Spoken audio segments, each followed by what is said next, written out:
We all write our own stories. Where is Richard? I'd like to speak to him. I'm here. This time. That's me, the mero, Mr. Richard Montañez.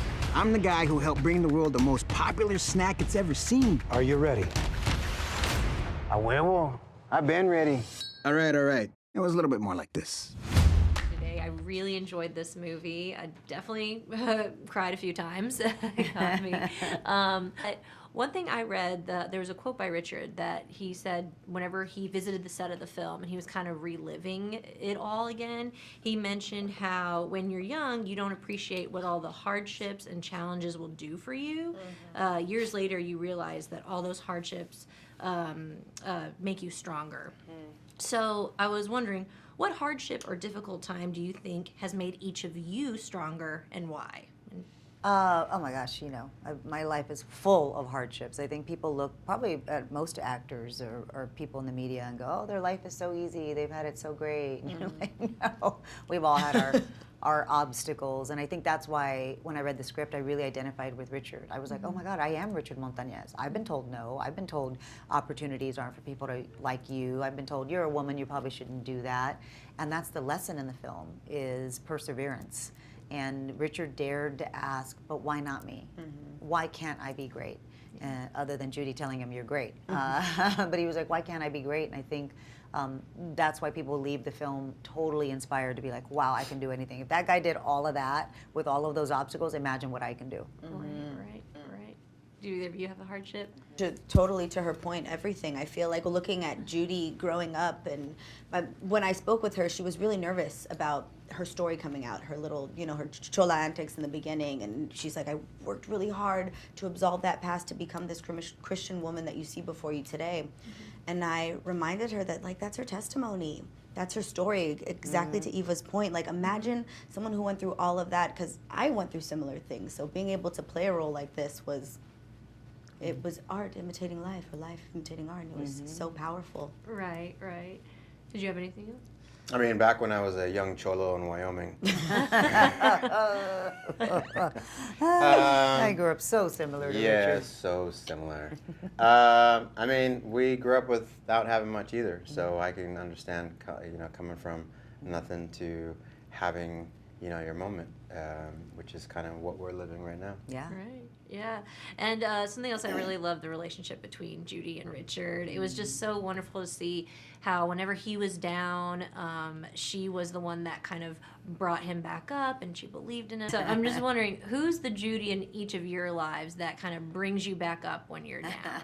Oh my God, I have an entire community of people that support me and are behind me. And, in making this film, the first time we sat down with Richard and Judy, Linda, the writer, and we left that meeting and I go, oh, this is a love story. Mm-hmm.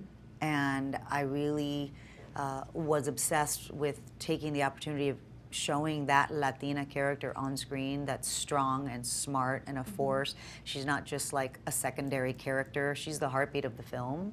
And so for me, that was my goal, and I'm so happy it's been coming across. Everybody loves Judy and her strength and her just her belief. In spite of all their circumstances, she never lost faith. And to see a woman like that from our community, we know those women. Mm-hmm. Our moms are those women. Our tias are those women. So we never see that on screen, and that was, for me, important. Yeah. Mm-hmm. What about you? These two are my Judies. We're his Judies. You're his Judy, yeah. We're pretty bossy. Yeah. They told me I had to say that. What about you? Who's my Judy? The first person that comes to mind is Linda. I knew it. I know. Our writer. Mm-hmm. Our writer. She's one of my best friends, and she's always the one to give me a swift kick in the butt and tell me that I can do it. But you're also her Judy because of to tell the story about her coming into her own for this movie. Yeah. The talent. God.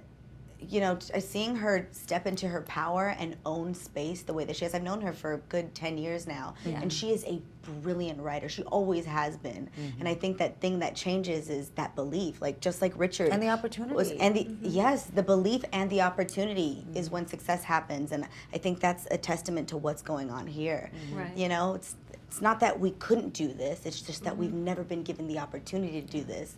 And now look, and thank you, Eva, for giving us that, and Devon and Searchlight, because look at what we got. Look at what we did. We created a beautiful We did film. that. You did, and it is so good. Honestly, you did an incredible job. Thank really. you. One of the scenes that really stays with me is whenever Richard's son is kind of like he's embarrassed about One of my being. favorite scenes too. Yeah. Comes We up a lot too. It does we come haven't up a lot. talked about that one in a minute. Well, you know, he's embarrassed of being Mexican because he's being picked on at school about it, and Yeah. you know, Richard reminds him you should be Proud. and it's actually your superpower. And it just hits home for me just because I can relate. Like as an Iranian, it took me later in life to be appreciate proud of your culture. appreciate my culture Same. too. Yeah. And I was just wondering, was there a point for each of you when you were most proud of your heritage? Every day. Oh my God, I wear my Mexicanness on my heart, and it's so forward-facing in my energy because I think it is one of the most beautiful things that identifies me.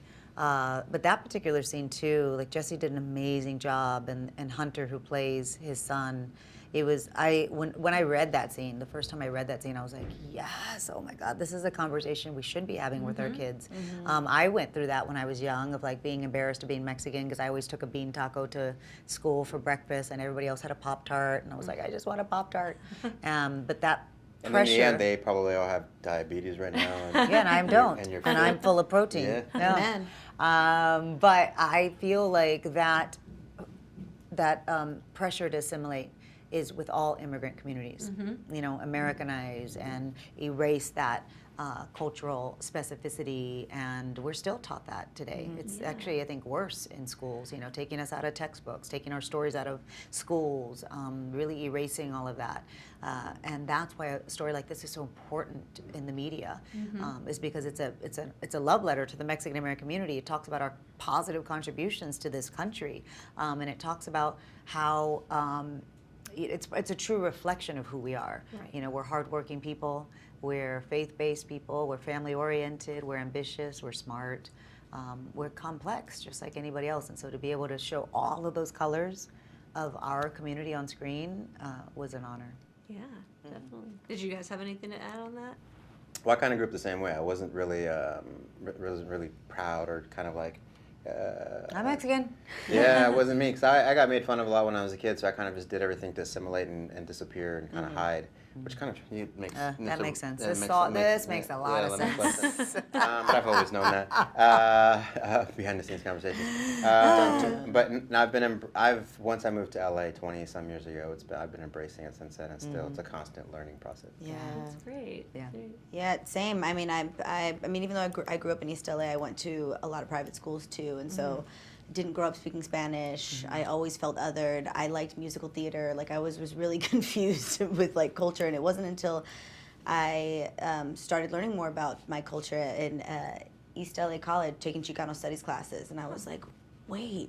I love being Mexican, and then being in more community. You know, it's really tough to become what you don't see, because a lot of the media that's depicted, you know, like Eva constantly says, like the heroes don't look like us, they don't feel like us. We're only painted in one color, and it wasn't until I started working on my craft more and meeting beautiful like minds like these humans that I was like, wait, we are superheroes, and we have accents, and we're janitors, and we work at Target, and we're teachers, and we're directors, and you know, we're actors from Wyoming. So like, we're all these beautiful things, and now even more so, I'm super proud to be Chicana and Mexican. Yeah. Oh, that's great. That's beautiful. They are giving me the rap, but Thank you. Thank you so much. That was Are you spicy chip? It's gonna change everything. It will save our factory. And you're a janitor. No, hang on. No one could kill your vibe. Figure out the next step. Say, the Hispanic market will not be ignored. The Hispanic market will not be ignored. Good, but in your voice. You got the fire inside. Why are we wasting time on this janitor's crazy idea? Guys like you and me, we don't get shots like this. You see that guy right there? I see a chingon, a Montañez. Yo soy Montañez. Get out there and Be great. Nothing can hold you back. We want to know that we matter to you. If we knew that there was a product out there for us, we'd say, take all our money, cabrones. You got the fire inside. I got a little hood there at the end, but You got the fire, you got the fire. Burns good or burns bad?